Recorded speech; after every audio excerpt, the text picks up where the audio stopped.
We are reading through the book of Matthew this month, taking a chapter a day. And each day I'm posting a video clip just to give a thought or two about it, not going greatly in depth, but just want to give just a little something to think about. Today we're on Matthew 18. Matthew 18 starts with the disciples asking Jesus, "Who then is the greatest in heaven?" They were worried more about earthly things. Who is the greatest? Because in heaven, the only one great is God.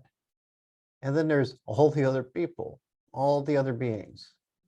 And so he's trying to set their minds right when he brings them a child and says, unless you have the heart of a child, you cannot enter the kingdom of heaven.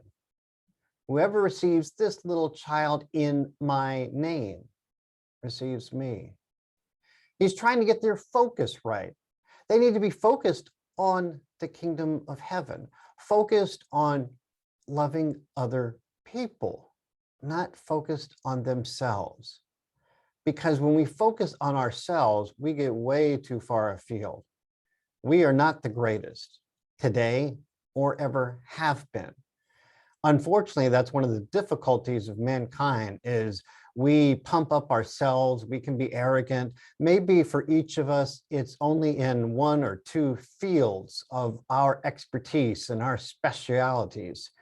We can truly think that we are the greatest, but the reality is far from that.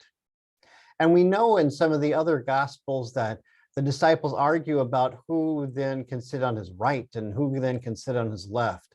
The same idea that they have lost focus, that they don't need to be worried about their positioning. The idea is to be focused on the kingdom and on God and on others and spreading that message wherever we can, getting that out to all people. So that's why Matthew 18 really is in response to this question. It goes on when Jesus warns about offenses and trying to help people not be offended by even the disciples amongst themselves. The parable of the lost sheep, when it talks about if you've lost one sheep, a man has 100 and one of them, just one, goes astray.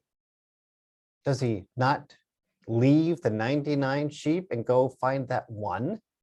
And when that one is found and found in good shape, he rejoices, brings it back. It's the same thing for one sinner who repents. Rejoice over the repenting. Don't think about the 99%. That would be an A in the math class, but no. Every one, each individual one, each unique being is important to God, important to have them in the kingdom.